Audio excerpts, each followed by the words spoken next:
Hey everybody, welcome back to the channel. My name is Hack, and in today's video, we're talking more PTS patch notes for the upcoming Dragonhold DLC. In this video, I wanted to do something a little bit different, and that's talk about literally the most positive change that I can see, and that's the new and reworked item sets coming in Update 24, a lot of which are really good, maybe even best in slot. I am actually really excited for most of these, and I think we have some good additions to the game here. So let's check it out. So starting with our new item sets, there are 6 here. 3 of these drop from the new Southern Elsewhere zone, and 3 of these are crafted sets. So for our Overland sets, we've got a light armor set here, Marauder's Haste. We have Magicka Recovery, Max Magicka, Magicka Recovery again, and then when you cast a damage shield ability, increase your movement speed by 20% for 9 seconds. This is pretty interesting because one of the complaints, that I've heard about light armor is that movement speed is an issue, right? They've tried to fix this a little bit with some of the passives, but there's not as many speed buffs as there is for medium armor, let's say. So this just passive 20% movement speed whenever you cast a damage shield, it's pretty cool, pretty interesting item set here. I can see a lot of use cases for this for like PvE, solo builds, VMA builds, PvP builds, of course. This is going to be excellent for some classes. So the 2, 3, and 4 set bonuses are not bad either. So overall, looking like a pretty interesting set there for light armor. For medium armor, you've got the Dragonguard Elite. So we've got weapon critical, weapon damage, stamina recovery, pretty standard 2, 3, and 4 piece. And then for the 5-piece bonus here, you gain a stack of Dragonguard tactics for 5 seconds when you deal direct damage from the front or sides up to 5 stacks. Wow, that's really specific, okay. Each stack increases your weapon critical by 476, and you get 1 stack per second. So 5 times 476, we're looking at over 2,000 weapon critical. Overall, I don't know, Leviathan has very similar numbers, but that's a static bonus. You don't have to stack it up. So I'm not sure how I feel about that. We do have weapon damage though, which is good, and stamina recovery. So overall, it looks like a decent set. Also, this is a tradable set, so keep that in mind. This would be a very easy way to get your weapon crit up through a tradable set. And then our heavy armor drop set now, Central Defender, we get max stam, max health, max magicka, so that's really good, really balanced. Then for the 5-piece here, dealing direct damage with a non-heavy attack, so anything but a heavy attack apparently. Gives you a persistent stack. Central's duty for up to 10 stacks. After dealing damage with a fully charged heavy, restore 535 stamina and magicka for each stack. You can only gain 1 stack every 1 second. So let's do the math here. 535 times 10, we're looking at over 5k stamina and magicka returned every 10 seconds. It's pretty good as far as the stats back you get. That's 535 stamina and magicka per second. So if you wanted to consider that like recovery, that's over 1,000 recovery because that happens every 2 seconds. Overall, this seems very strong. Also, the fact that you can get these stacks with any kind of direct damage. So I'm assuming light attacks will count for that as well as abilities.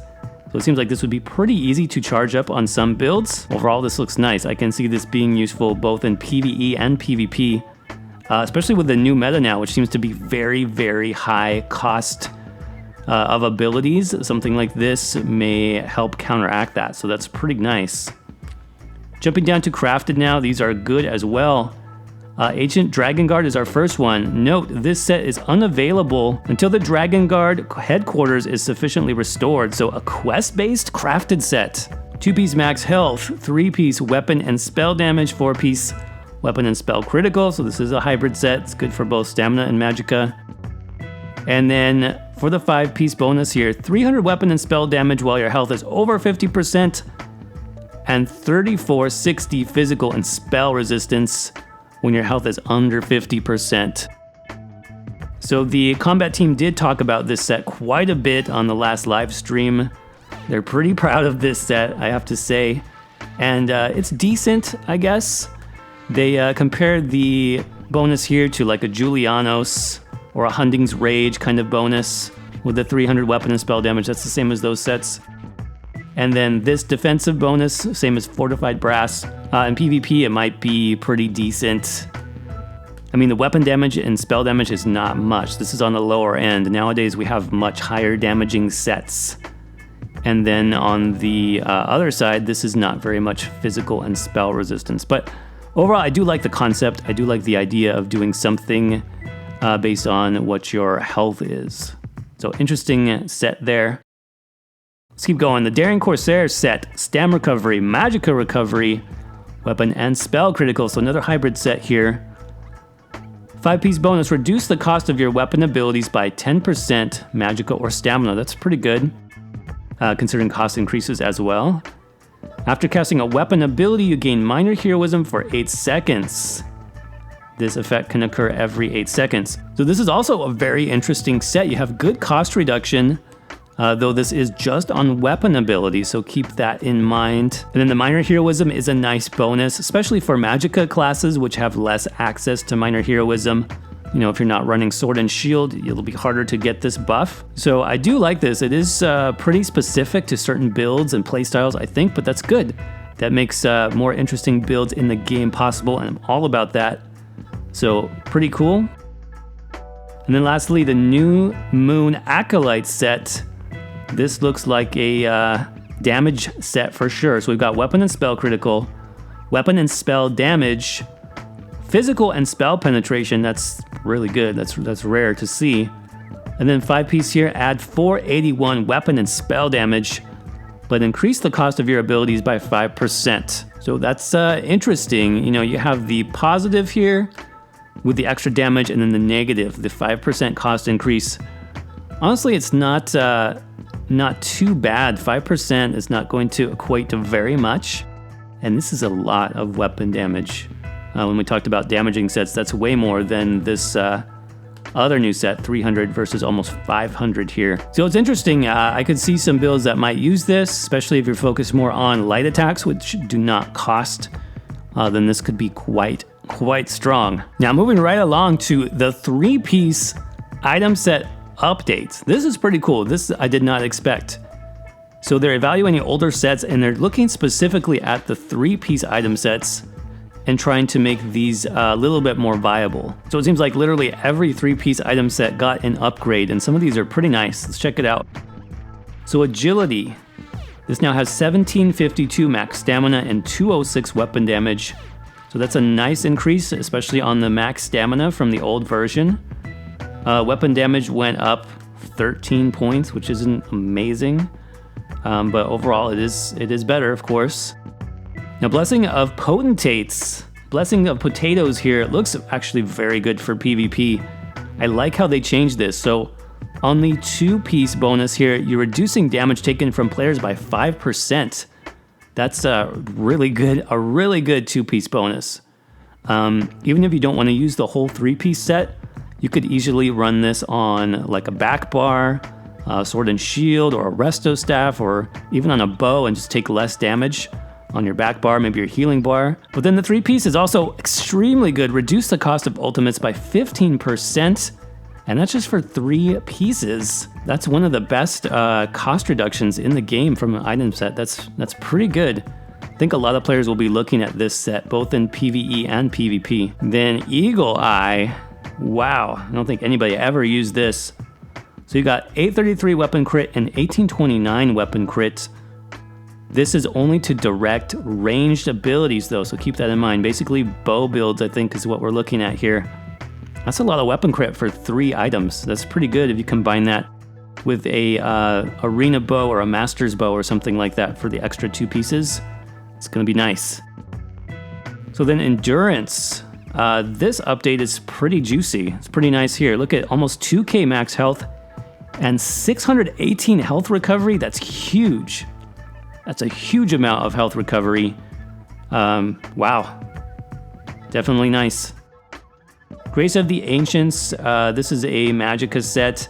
They are putting everything into max Magicka here. So 1,000 max Magicka, 2,400. So basically what? 3,500 max Magicka for 3 pieces.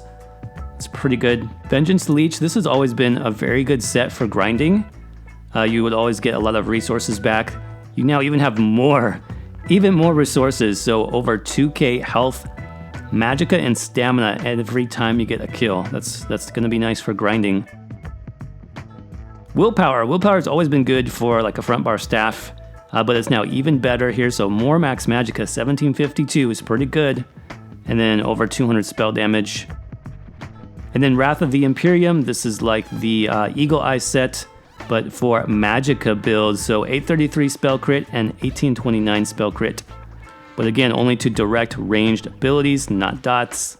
Okay, last section here. This is way at the end of the patch notes. I know some people miss this, but these are more updates to some of the older sets. Some of these are just bug fixes or visual changes. So Affliction, Bark Skin, Battlefield Acrobat. No major changes there. Blood Moon did get a increase here. Increased the light attack damage to 55%, up from 30. And reduce the cooldown. Your melee light attacks no longer need to be crits in order to generate a stack. This is a good buff for this set. Look at this set again if you haven't used it in the past, because this is a pretty good buff to it. Unfortunately, Fortified Brass did get the nerf hammer pretty hard this patch. That's a big armor resistance nerf there, down to 3460 from 5170. This is apparently the new standard that they are using. This was used in the other crafted set as well. So Grand Rejuvenation, our Resto set. This no longer gives you 740 stamina to your allies. Instead, the initial heal will restore 100 Magicka and stamina to allies every 4 seconds. So quite a nerf there to stam builds and stam sustain. I don't know how this is going to affect PvE trials and things like that, but it does seem pretty impactful. This is a lot of stam that you're going to be missing out on if you use this in your group builds. Hide of the Werewolf has a visual effect. Mighty Chuden fixed a bug. Mighty Glacier fixed another bug.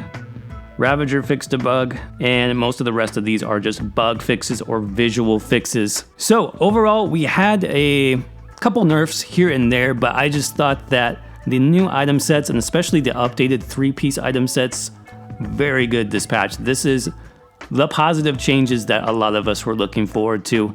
I think we have some good build possibilities coming out now, especially sort of mixing and matching those 3 pieces or 2 set back bars, stuff like that. It's going to be really interesting to see how players use that. I like it, at least. Let me know what you think about these changes in the comments section below. What do you think of the new crafted and drop sets? Do you think they're a little bit too powerful? Especially considering that this is a paid DLC and one of them is unlocked behind a quest. That's pretty interesting. Also, let me know what you think about the new 3-piece sets. Will you be using any of those on your builds in the future? As always, if you enjoyed this video, don't forget to crush that like button. It really does help. Subscribe to the channel for more Elder Scrolls Online videos. I do have a couple builds coming up, so keep an eye out for those in the next week. And until then, thanks so much for watching, and I'll see you around in the next video.